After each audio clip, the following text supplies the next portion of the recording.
नमस्कार दोस्तों, मैं Manish Pawar path finder institute के ऑनलाइन प्लेटफॉर्म में आप सभी का स्वागत करता हूं।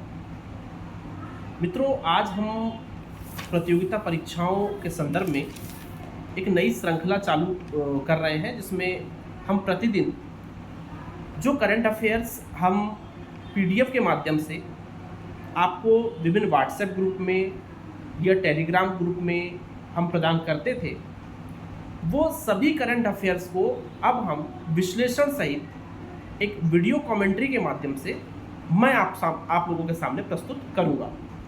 यह कार्यक्रम हमारा प्रतिदिन होगा, इसीलिए आप हमारे चैनल को सब्सक्राइब करें और हमारे चैनल से जुड़े रहें।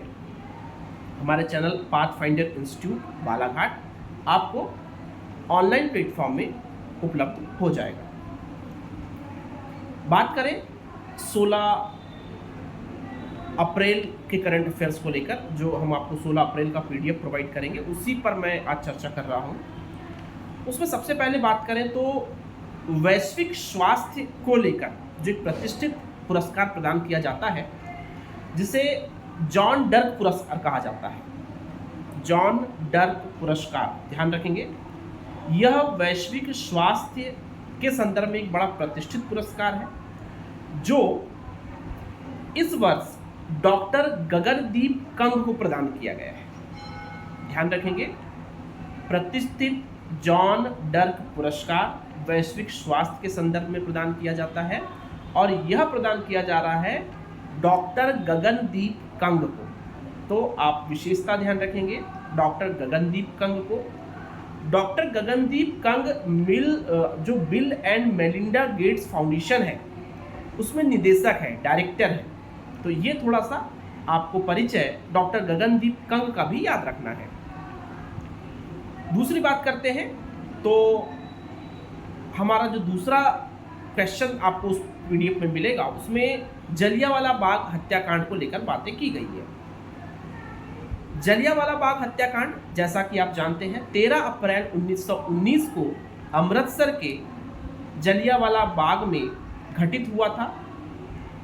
चूंकि उस समय राष्ट्रीय आंदोलन संचालित हो रहे थे, इसीलिए 9 अप्रैल 1919 को ब्रिटिश सरकार ने राष्ट्रीय आंदोलनों को दबाने के लिए कुछ राष्ट्रवादी नेता, जिसमें प्रमुखतः सैफुद्दीन किचलू और डॉक्टर सत्यपाल मलिक को गिरफ्तार किया था। और इस गिरफ्तारी के विरोध में जो आम जनमानस था वहां का, वह इकट्ठा हुआ था जलियांवाला बाग में। गिरफ्तारी 9 अप्रैल को हुई थी और 13 अप्रैल को सभी लोग इकट्ठे हुए थे। वहां पर जब इकट्ठा हुए तो जो ब्रिटिश वहां पर प्रभारी थे, ब्रिटिश पुलिस के प्रभारी जनरल डायर, उन्होंने बिना किसी बात की खबर किए वहां पर जो सभा चल रही थी उस पर अंधाधुंध गोलियां चलाई। उसका परिणाम यह हुआ कि वहां पर एक कुआं भी बनी हुई थी। उस कुआं में कुछ लोगों ने सुसाइड कर लिया, कुछ लोग कुआं में गिर गए, खुद ही कूद गए क्योंकि अंधाधुंध गोलियां बरस रही थी। और कुछ लोगों ने तो खैर गोलियों का सामना किया, कुछ लोग दीवार से चढ़कर बाहर जाने की कोशिश भी की। तो दीवारों पर भी अगर आप अभी जाएंगे अमृतसर जलियांवाला बाग, तो वहां पर अभी भी उस खूनी संघर्ष के, उस खूनी नरसंहार के आपको साक्ष्य देखने को मिलेंगे। तो लगभग 105 वर्ष हो चुके इस नरसंहार के, और 13 अप्रैल अभी जस्ट 2 से 3 दिन पहले, 4 दिन 5 दिन पहले बीता है। तो इसलिए जो हमारा 16 अप्रैल का करंट अफेयर्स है, उसमें हमने दूसरे नंबर के क्वेश्चन में इसको शामिल किया हुआ है। तो आपको ये ध्यान रखना है, 13 अप्रैल 1919 एक हमारे लिए एक बड़ा पीड़ादायी क्षण था उस समय, और आज भी कहीं ना कहीं हम उन जो नरसंहार में शामिल थे, जो नरसंहार में जिनकी मृत्यु हुई, उन्हें हम श्रद्धांजलि अर्पित करते हैं और उन्हें नमन करते हैं हम।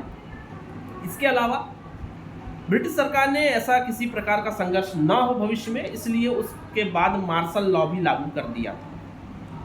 एक युवा सरदार उधम सिंह का नाम भी यहाँ पर आपको ध्यान रखने योग्य है कि सरदार उधम सिंह ने ब्रिटेन जाकर उस जनरल डायर को वहां पर मृत्यु के घाट उतारा था।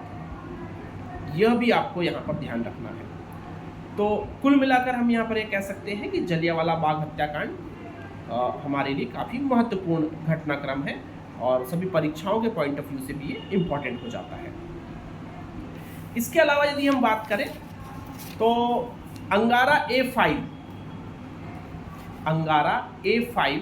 यहाँ पर अगर हम देखें तो अंगारा A5 अंतरिक्ष रॉकेट लॉन्च किया है रूस ने। अंगारा A5 अंतरिक्ष रॉकेट लॉन्च किया है रूस ने, रशिया ने। राजधानी आप रशिया की जानते हैं, मॉस्को। और इसकी जो अंतरिक्ष एजेंसी है उसका नाम है रॉसकॉसमॉस।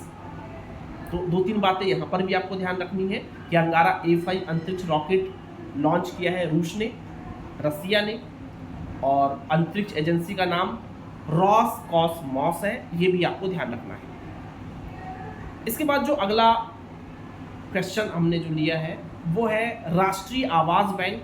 अगला जो फैक्ट है, क्वेश्चन आपको मिल जाएगा PDF फॉर्म में।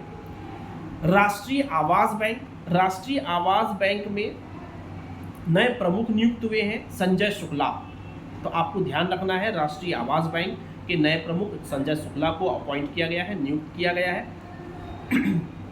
संजय शुक्ला नियुक्त हुए हैं। राष्ट्रीय आवास बैंक को लेकर बात करें तो 1988 में राष्ट्रीय आवास बैंक की स्थापना की गई थी।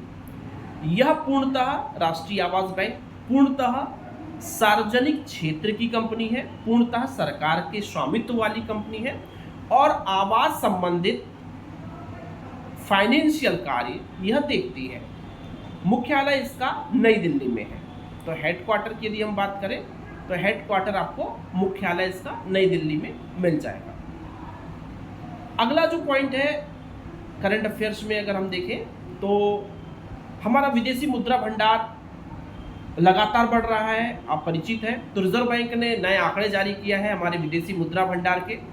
तो उन आंकड़ों की यदि हम बात करें तो लगभग हमारा जो विदेशी मुद्रा भंडार है 648.562 बिलियन अमेरिकी डॉलर हो चुका है। मतलब लगभग मान लो आप 650 बिलियन अमेरिकी डॉलर पर हमारा विदेशी मुद्रा भंडार पहुंच गया है। और ये कहीं ना कहीं हमारे लिए बहुत गौरवान्वित क्षण है। धीरे धीरे अगर आप देखें तो 1991 का एक घटनाक्रम अगर आपको याद होगा तो उस समय हमारे पास 10 दिन के पेट्रोल खरीदने के लिए विदेशी मुद्रा भंडार नहीं बचा था। वहाँ पर डॉक्टर मनमोहन सिंह का विशेष धन्यवाद देना चाहिए हमें। उस समय जो तत्कालीन प्रधानमंत्री थे नरसिम्हा राव, उनका हमें धन्यवाद देना चाहिए। उन्होंने LPG रिफॉर्म्स लेकर आए, पूरी हमारी अर्थव्यवस्था को उदारीकरण, निजीकरण और वैश्वीकरण के संदर्भ में अर्थव्यवस्था को ओपन किया। और आज अगर हम देखें तो आज विदेशी मुद्रा भंडार हमारा बढ़ चुका है। आगे बात करें, अगला फैक्ट अगर आप देख सकते हैं उस PDF में तो विश्व क्वांटम दिवस को लेकर हमने क्वेश्चन को शामिल किया है। उसमें विश्व क्वांटम दिवस 14 अप्रैल को मनाया जाता है और ये 2022 से मनाया जा रहा है। ये आपको ध्यान रखना है, विश्व क्वांटम दिवस 14 अप्रैल को मनाया जाता है और 2022 से हम क्वांटम दिवस मना रहे हैं।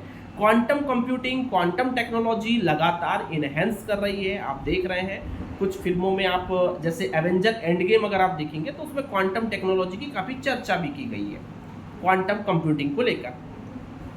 इसके अलावा यदि हम बात करें तो लगभग अगला जो करंट अफेयर्स, अगला जो पॉइंट हमने शामिल किया है वो है कि पृथ्वी में प्रदूषण को लेकर हमने शामिल किया है कि एक रिपोर्ट आई है। रिपोर्ट है plastic overshoot day report. Plastic overshoot day report जारी करने वाला जो संस्थान है वो एक गैर लाभकारी संस्थान है, स्विस संस्थान है, स्विट्जरलैंड का संस्थान है, EA अर्थ एक्शन। उस संस्थान का नाम है EA अर्थ एक्शन। और उन्होंने ये कहा है कि 12 ऐसे देश हैं विश्व के जो लगभग 60% कचरा करते हैं। मतलब प्रदूषण लगभग 60% प्रदूषण में योगदान 12 ही देशों का है। उनमें प्रमुख देश जैसे भारत शामिल है, तो ये हमारे लिए बड़े शर्म की बात होनी चाहिए। अमेरिका, चीन, मैक्सिको, पाकिस्तान ऐसे देश इसमें शामिल है, वियतनाम जैसे देश भी शामिल है, चाइना जैसे देश भी इसमें शामिल है। तो ये कहीं ना कहीं एक प्रदूषण को लेकर एक बड़ी खबर है। आपको ध्यान रखना है कि 12 देशों 12 देश मिलकर 60% पॉल्यूशन कर रहे हैं पूरे पृथ्वी में।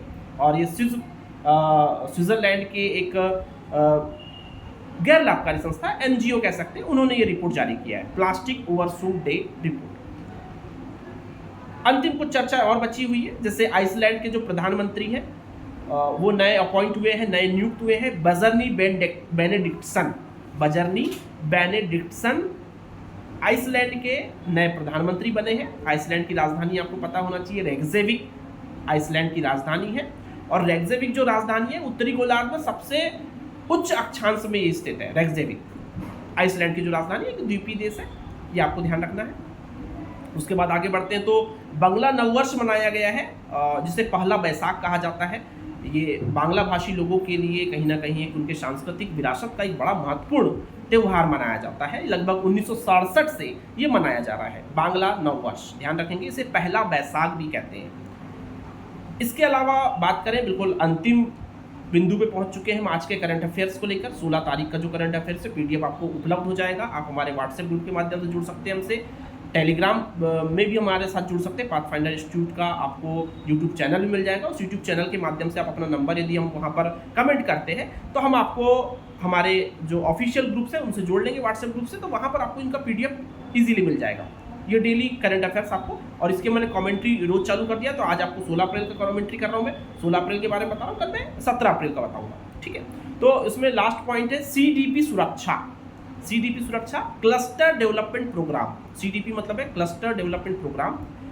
ये भारत सरकार ने प्रारंभ किया है ये प्रोग्राम, और इस प्रोग्राम का उद्देश्य, इस कार्यक्रम का उद्देश्य है बागवानी किसानों को सब्सिडी से संबंधित सुरक्षा प्रदान करना। ध्यान रखेंगे, बागवानी किसानों को सब्सिडी से संबंधित सुरक्षा प्रदान करने के लिए सीडीपी सुरक्षा कार्यक्रम लॉन्च किया गया है। जैसा कि आप जानते हैं भारत कृषि प्रधान देश है, और हमारे यहाँ पर लगभग 2020-21 के आंकड़े मेरे पास में है, तो बागवानी को लेकर हमारा उत्पादन 334 मिलियन टन तक पहुँच चुका है। बागवानी को लेकर अगर मैं थोड़ा डिटेल में और जाऊँ तो फल, सब्जी, फूल, इस प्रकार के जो कृषि चीज़ें, वस्तुएं होती है, इस प्रकार के जो पादप होते हैं, उन्हें उगाया जाता है बागवानी के अंतर्गत।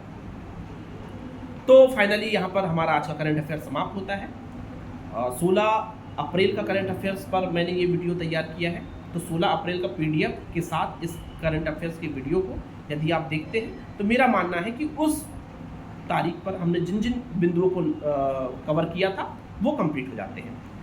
तो दोस्तों, चैनल को सब्सक्राइब करें, लाइक करें, शेयर करें, अपने और भी अन्य दोस्तों तक पहुंचाएं, ताकि ये जो प्रतिदिन की हमारी जो डेली करंट अफेयर्स की चर्चा होगी, इससे स्टैटिक जीके जीएस भी आपका इजीली कवर हो जाएगा, और ये सभी एग्जामों के लिए आपके लिए महत्वपूर्ण हो जाएगा। जैसे अगर हम बात करें तो UPSC, MPPSC, SSC, railway banking, सभी परीक्षाओं के लिए जो जीए, जनरल अवेयरनेस हम कवर करते हैं, जीके जीएस कवर करते हैं, वो कवर अप हो जाएगा। तो नमस्कार, मिलते हैं फिर कल नए वीडियो के साथ। Thank you.